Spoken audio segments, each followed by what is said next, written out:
초등학교 5학년, 중학교 2학년 아들 2명 있어요. 남편은 둘째고 위로 누나 한 분이 계십니다. 그러니까 저한테는 형님이죠. 형님한테는 20살짜리 딸이 하나 있습니다. 형님은 이혼하셨습니다. 첫 남편이 바람을 피웠거든요. 어리숙한 사람이었는지 딱 한 번 그랬던 걸 바로 틀린 거였죠. 딸 아이가 10살이 될 때까지 그 일로 욕하고 싸우고 쫓아내기를 반복했다고 해요. 따로 살았다가 합치기도 여러 번이었고요. 그러다 결국 이혼한 거였죠. 형님 전 남편은 태국에서 해산물을 한국으로 들여오는 사형을 시작하면서 대박이 났고 이혼하면서 판결난 악육비 이상의 돈을 매달 보내주고 있었습니다. 딸은 또 지극히 사랑하더군요. 형님은 이혼 후 도저히 딸 아이를 옆에서 챙기거나 건사할 상황이 아니었습니다. 심각한 우울증과 알코올 중독으로 심신이 다 망가진 상태였었죠. 그나마 제정신일 때도 예민해서 본인 친정인 저희 시댁에 와서도 욕지거리를 하며 난리를 피웠습니다. 그러다가 조카 딸 아이가 15살이었던 어느 날 겨울 거의 통곡을 하면서 지 외할머니 그러니까 저희 시어머니께 한밤중에 전화를 했더랍니다. 엄마가 술만 마시면 때리고 욕하고 학교도 못 가게 교복도 다 찢어버렸다고 시어머니는 저희한테 바로 진화하셨고 제 남편은 누나 챙기러 전 아직 아이인 조카 딸아이 챙기러 한밤중에 강동구에서 경기도 오산까지 찾아갔죠. 갔더니 정말 사랑 살 곳이 못 되더라고요. 쓰레기통만 봐도 밤 한 번도 안 해먹은 드라면 봉지뿐이었어요. 아이는 2년 전에 만났을 때랑 키가 별 차이 없더군요. 몸은 더 말랐고요. 저 보자마자 품에 달려와 안겨 소리내 울지도 못하고 발발 떠는데 머리카락을 가위로 마구 잘라놨더라고요. 형님은 거실에서 잔뜩 취한 채로 흔들어 깨워도 못 일어날 만큼 인사불성으로 누워있었고요. 그 길로 저는 아이 데리고 운전해서 집에 왔고 남편은 다음날 아침까지 형님이랑 같이 있었어요. 아이 재우고 아침에 일어나서 학교에 며칠 못 갈 것 같다고 대신 전화하니 담임 선생님도 형님이 어떤 상태인지 알고 계셨던 듯 하더라고요. 담임으로서 챙기기는 것도 한계가 있었겠죠. 남편은 다음날 늦은 밤에나 들어왔어요. 누나 병원에 입원시켰다고 당장 병증 있는 거 치료 끝나면 재활원으로 옮겨 넣을 거라고 하더라고요. 다행히 시아버님께서 남긴 유산이 좀 있어서 형님 치료비는 시어머니가 감당이 가능하셨어요. 문제는 의제 조카 딸아이의 거취였죠. 형님 밑에 아이를 뒀다가는 정말 사단이 나도 날 것 같았습니다. 그렇다고 혼자서 거동도 힘드신 시어머니 보고 중학생 딸 아이 맡으시라고 할 수도 없었어요. 주위에 딸 키우는 친구나 언니들이 있어서 조언을 달라고 하면 네가 지금 얼마나 속없는 짓을 하는 건지 아느냐? 머리 검은 짐승 거두는 거 아니다. 네 조카 애가 밖에서 어두운 표정하고 돌아다니면 네 신랑이랑 네가 엄청난 오해를 받을 수 있다 이런 반응들 뿐이었죠. 다들 그냥 보호시설로 보내라고 하더라고요. 친지가 그래도 이렇게 지척에 사는데 보호시설에서 받아주지도 않을 것 같았어요. 무엇보다 한창 상처 많이 받을 나이에 아빠 일거 엄마한테 학대당해 친인척한테까지 버려지면 이 아이 인생 망가질 것 같던군요. 그 죄는 또 누가 다 받나 싶었어요. 신랑은 저한테 미안해서 데리고 있고 싶어도 입은 못 대고 제 눈치만 보고 있었고 저도 아직 어린 두 아들내미에 갑자기 사춘기 소녀까지 케어한다는 게 상상 이상의 괴로 우밀첫 같아서 결정이 철대 쉽지 않았어요. 그대로 한 달 반을 끌었습니다. 아이가 초겨울에 머리카락이 죄 뜯긴 채로 우리 집에 온 후로 한 달 반을 그렇게 방치했었죠. 주말 포항 저희 집에서 3일을 재우고 학교는 가야 한다고 아무도 없는 그 칙칙하고 아이에게는 악몽 같은 기억만 가득한 집에 몰려보냈었습니다. 그것도 혼자서 말이에요. 그리고 더 이상 학교라는 핑계도 없는 방학 동안에도 혼자 뒀죠. 그런데 도저히 용단이 서질 않았습니다. 핑계지만요. 그런데 그런 와중에 조카 아이를 곁에 두자고 결심할 수 있었던 건 우리 큰아들 때문이었어요. 이미 남편 마음은 데려오고 싶어 하는 게 눈에 다 보였고 저 혼자 결정하기는 너무 큰 일이었죠. 그래서 비겁게 아직 초등학생인 아들에게 주말 낮에 피자 시켜주고 먹이면서 은근슬쩍 물어봤습니다. 사촌 누나랑 같이 살면 어떨 것 같냐고 그걸 물어오면서도 아이의 말에 걸정을 맡기려고 하는 제가 부끄러웠죠. 사실 당연히 같이 살게 될 우리 아들들에게도 의견을 물어보는 건 당연했지만 솔직히 말하면 전 아이들이 싫다고 하면 바로 맘 접으려고 했었어요. 비결했던 거죠. 아이들은 사촌 누나가 어떤 상황인지 전혀 모르는 상황이었고 맞녀는 못 보고 살던 사이였었어요.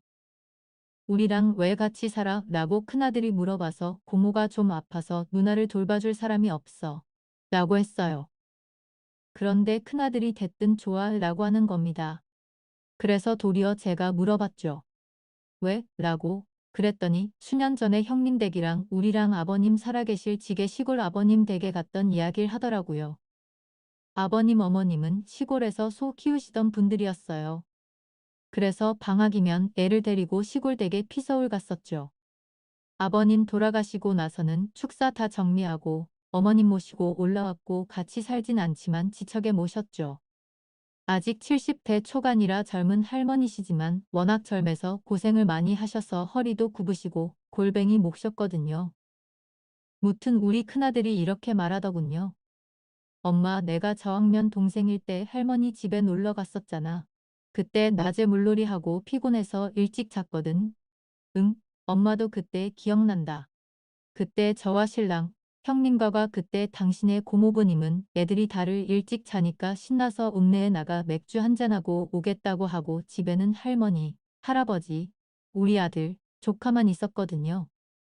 엄마도 기억해. 하여튼 엄마 아빠 다 없고 할머니랑 할아버지랑 나랑 승찬이랑 누나만 있는데 갑자기 승찬이가 자다가 깬 거야. 그리고는 엄마 아빠 어디 갔냐고 하면서 울기 시작하더라고. 그때 나도 1학년이고 어려서 그런지 승찬이가 우니까 나도 막 눈물이 났어. 근데 난 형이잖아. 그래서 꼭 참고 있는데 누나가 승찬이를 꼭 끌어안아 주고 눈물도 닦아주고 달래주고 막 그랬어. 할머니가 안아줄 때도 계속 울었는데 누나가 안아주니까 뚝 그치더라고. 그 다음 날에도 계곡에서 나는 동생이랑 노는 거 엄청 귀찮았는데 엄마가 승찬이 자꾸 챙기라고 하고 엄마는 요리하느라 바쁘고 그래서 엄청 짜증 났었거든. 근데 누나가 승찬이 데리고 잘 놀아줘서 나도 엄청 신나게 놀았었어. 누나 있으면 또 승찬이랑 잘 놀아줬겠지? 그럼 진짜 좋겠다. 나 진짜 승찬이 귀찮아 죽겠어. 라고 우리 큰아들이 얘기하는데 어쨌든 그 말이 저는 본인 귀찮은 거 덜 수 있어서 라기보다는 누나가 좋다로 들렸어요. 동생 귀찮아하면 못 쓴다고 저한테 잔소리를 좀 듣긴 했네요. 그래도 당연히 막내는 형딸아쟁이니까 형이 좋다니까 자기 기도 좋다고 하더군요.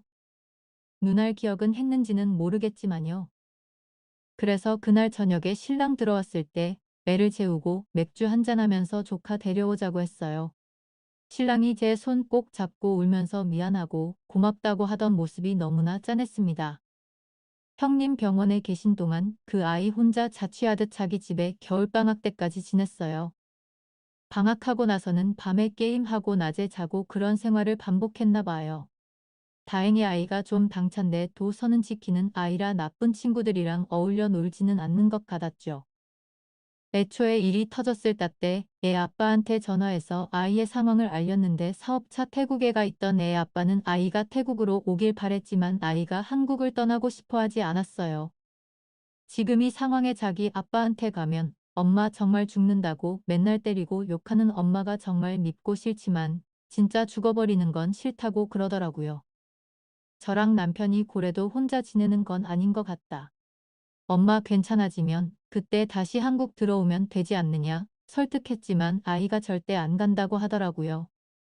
어찌나 고집이 세던치 그때 어떻게든 설득해서 보냈어야 했는데 그러질 못했던 게 한이 됩니다. 결국 한 달만을 고민하고 아이가 중3으로 올라가기 직전인 상황에 제가 데려오라고 한 거였어요. 이미 일주일에 한 번은 가서 집 청소도 해주고 반찬도 추고 매 미니 배달 음식 먹지 못할 정도의 적절한 용돈로 좀 주고 그러고 있기는 했지만 막상 데리러 가니까 아이도 많이 외로웠는지 바로 따라 나서더라고요. 다니고 있던 학교에 미련도 없다고 하더군요. 아마 집안 환경이 이러니 아이가 학교에서도 은근히 따돌림을 당하고 있던 모양입니다. 저희 집 근처에 새로운 학교로 전학시키고 짓궂은 아들내미들한테도 누나 말 잘 들으라고 단단히 교육시켰어요. 어차피 학원 가거나 나가서 뛰노느라 하루에 몇 분 있지도 않는 애들 공부방을 조카 방으로 줬습니다. 엄청 좋아서 침대 넣고 헹궈 넣으니 책상 놓을 자리도 없더라고요. 중3이라 한창 공부해야 할 시기일 테니 집에서는 남동생들 때문에 공부 안 될 테니까 아파트 단지 상가에 있는 독서실도 끊어줬습니다. 성적이 생각보다 괜찮더라고요. 반에서 10등 안에는 드는 등수였거든요. 한 번도 학원은 안 다녔답니다. 상처가 많은 아이였을 텐데 제가 알면 속상해할까봐 당차에 지내는 길 보면서 제 마음이 다 아프더라고요. 안쓰러워서 형편상 종합학원 보내주는 건 그렇고 수학이 좀 약한 것 같길래 수학보습 학원을 보내줄까? 라고 했더니 우물쭈물 인터넷 강의만 좀 신청해 달라고 하더군요. 아이는 새 학교에서 나름 적응도 잘 했습니다. 수학 여행에서 맥주 마시다 들렸다고 학교에 한번 불려가진 했지만 어째 같이 맥주 마셨다고 서 있는 친구를 꼼새가 절대 누구 해코지할 애들은 아니더라고요. 호되게 혼내고 한 달 동안 용돈도 반으로 줄이기는 했지만 속으로는 맨날 애어른 같던 애가 진짜 나이답게 논 것 같아 안심이었습니다. 맥주 맛 어땠냐고 물어봤더니 너무 맛없었대요. 형님은 차도가 좀 있었습니다. 알코올 중독자들은 알코올 때문에 상한 몸 상태 회복하는 데만 1년이 넘게 걸리고 그 후가 진짜 중독 치료 과정인데 간경화도 많이 사라지고 뇌 기능도 어느 정도 회복했다고 하더라고요. 형님이 저 볼 면목이 없다고 저 면회 안 왔으면 좋겠다고 하셨는데 많이 나아졌다고 해서 뵈러 갔었죠. 딸 아이 안부를 열심히 물으시다가 갑자기 엄청 걱정스러운 투로 실은 딸 아이가 아직도 초경이 없다고 혹시 그 집 가서 시작하지 않았냐고 물어보시더라고요. 16살까지 초경이 없다니 충격적이었습니다. 솔직히 전 아들 둘만 키우다 보니 제가 여자여도 어떻게 다뤄야 할지 모르겠더군요. 우리 남편은 말 한마디도 조심조심이었어요. 아들내미들이랑은 친구처럼 서로 바보, 멍충이 하면서 노는 아빠였는데 16살 소녀. 란이 참으로 어려워하더군요.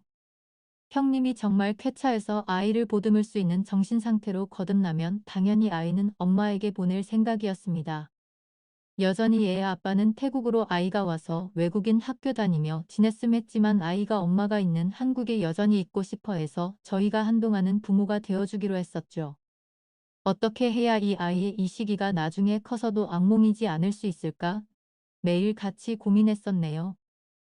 철을 좀 더 편하게 생각해서 눈치 보지 않고 또래 아이들처럼 투정도 부리고 괜히 반항도 하고 그러면 오히려 기쁠 것 같았고요. 그때는 너무 애어른 같아서 저 속이 얼마나 골마 터졌을까 생각하 너무 안타까웠거든요.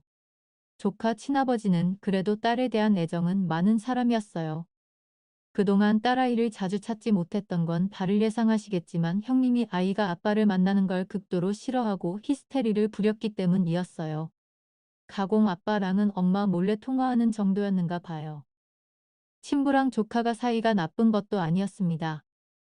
형님은 딸과 아빠 사이 끊어놓으려고 했던 것 같지만 그래도 친우가 아버지로서 자존심 세우지 않고 끊임없이 사과하며 천천히 딸 아이와 교류했는가 와요. 조카는 그렇게 자기가 아빠랑 같이 있는 걸 엄마가 싫어하는데 정신적으로 불안한 엄마를 두고 아빠한테 가면 정말 무슨 일이 날까 봐 걱정했던 개 같습니다. 당연히 친부는 아이가 태국은 안 가겠다. 하나 본인이 다 정리하고 들어올까도 고민했었죠. 하지만 저기 사업이 커지면서 회사에 딸린 사원들도 많아졌는데 자기가 여길 다 접어버리고 가면 깡그리 실업자 되는 거잖아요. 그 중에는 어린 동생을 줄줄이 딸린 소년. 소리가 가정도 몇 있어서 도의적으로나 정말 일적으로나 다 전고 확 와버리는 게 쉬운 일은 아닌 것 같더라고요. 아이는 반에서 10등 안에 들 정도로 공부도 잘 했습니다. 그렇게 성실하게 적응해 줄 거라곤 생각도 못했어요. 기말 때는 더 잘할게요 라고 힘없이 얘기하는데 제가 성적은 안 올려도 되니까 몸무게 좀 올리자고 했더니 살모하더군요. 친구들이 말라서 좋겠다고 부러워한다고 초경 문제는 우선 아이 기본 체력이나 신진대사를 정상으로 만드는 게 우선인 것 같아서 잘 먹이고 잘 보듬으려고 정말이지 제 선에서 많이 노력했습니다. 그리고 아이 엄마도 점점 정신적으로 회복하길 바랬네요. 허나 이상하게 형님은 점점 더 증세가 심각해지셨어요. 환청이 들린다고 하시질 않나 혼자서 누군가와 대화를 하시질 않나 그래서 결국 정신병원에 입원을 하게 되셨네요. 그래서 계속 저희는 아이의 부모 역할을 해야만 했습니다. 그렇게 아이는 저희 집에서 딸로 자랐고 대학원학까지 했습니다. 대학에 입학하면 저 아이 아빠가 자취를 할 수 있게 돈을 주셨다면서 원룸을 얻어서 나가겠다고 하더군요. 그동안 감사했다고 말하면서 눈물 그렁그렁한 상태로 저와 남편을 번갈아 안아주는데 정말이지 마음이 정하고 아팠습니다. 아직도 저에겐 어린 아이 같은데 이렇게 잘 자라주어 너무 기특했고 고마웠어요. 그리고 아이 아빠에게서 연락이 왔습니다. 이번 여름에 휴가를 한국으로 들어와서 딸이랑 같이 국내 여행을 할 계획이라고 하더군요. 좋은 생각인 것 같아서 조카 애한테 너무 잘 됐다고 잘 다녀오라고 말했더니 제 눈치를 살짝 보는 것 같더라고요. 혹시 엄마한테 말하면 어쩌나 뭐 그런 생각인 것 같았어요. 그래서 엄마가 혹시라도 알까봐 그러는 거지? 걱정 마. 갔다 오면서 내 선물 꼭 사와야 해. 도라르방 열쇠고리 같은 거. 뭐 이렇게 말했더니 표정이 풀려서 다녀오겠다더군요. 조카와 친구의 여행을 일주일 앞둔 날 백화점에서 산 캐리어랑 배낭 가방을 선물해주고 싶어서 조카가 사는 원룸 앞에 갔습니다. 주차장에 차를 세우고 조카 집으로 들어가려던 찰나 조카가 갑자기 급하게 슬리퍼를 신고 주차장으로 달려나오더군요. 뭐지 내가 온 걸 봤나? 싶어서 저도 너무 반가워 조카에게 다가가려 했는데 조카가 누군가에게 달려가 안기는 겁니다. 누구지? 싶어 자세히 보니 제 남편이었어요. 뭐지? 우리 남편도 조카 챙기러 온 건가? 그 둘을 보면서 미소를 짓고 있었는데 갑자기 제 얼굴은 분노로 가득 차게 돼버렸습니다. 그 둘이 갑자기 입술을 부딪히는 겁니다. 잘못 본 줄 알았습니다. 멀어서요. 그래서 조금 더 가까이 가서 그 둘을 지켜봤습니다. 그 둘은 갑자기 뜨겁게 애정행각을 하더군요. 대낮 주말 주차장에 서서 말이에요. 그러더니 뭐가 급했는지 두 손을 잡고 원룸으로 올라가더군요. 믿을 수가 없었습니다. 꿈인가? 도대체 이제 뭐지? 내가 뭘 본 저지? 저는 당장 그 둘의 뒤를 따라갔어요. 이미 방에 들어갔더군요. 초인종을 눌렀습니다. 한참이 지나 제 남편이 문을 열면서 여호 왔어. 일주일 후에 우리 수정이 여행 간다고 해서 선물도 총 주고 조언 좀 해주려고 왔는데 당신도 왔나 보네 라고 하더군요. 뻔뻔한 남편 불에 립스틱 자국을 보니 더 열이 받더군요. 외숙모 오셨어요. 안 그래도 외삼촌 혼자 오셔서 좀 섭섭했는데 너무 잘 됐다. 이렇게 말하는 그녀가 제 남편에게 저는 차분하게 말을 했습니다. 너네 도대체 무슨 사이야? 제가 이렇게 말하자 두 놈 서로 눈치를 주고 봤더니 마치 짝이라도 한 듯이 무슨 말이냐고 팔짝 뛰더군요. 당연히 조카와 삼촌 사이지 무슨 사이냐면서요. 내가 다 봤다고 더내 요 앞에서 쪽쪽거리는 거다 지켜봤다니까 잘못 본 거라고 하면서 온갖 변명을 늘어놓더니만 제가 눈에 보이는 물건들 다 집어 던지면서 소리를 지르니 갑자기 저희 조카 미친 듯이 저보다 크게 속니 지르면서 이렇게 말하기 시작했습니다. 그래요. 우리 잤어요. 그게 뭐가 문제예요? 나는 평생 우리 아빠 한 번 못 만나고 살았어요. 나는 외숙모 아들들처럼 좋은 엄마, 아빠랑 같이 살고 싶었어. 외삼촌이랑 같이 있으면 아빠랑 같이 있는 것 같고 너무 좋아서 같이 있다 보니까 나도 모르게 좋아하게 됐어. 사랑 좋아하는 게 죄야? 죄냐고? 그리고 내 앞에서 물건 던지거나 소리 지르지 마. 미쳐버릴 것 같으니까 당신도 내가 우리 엄마처럼 미쳐버리면 좋겠어? 좋겠냐고? 너무나 충격적이었습니다.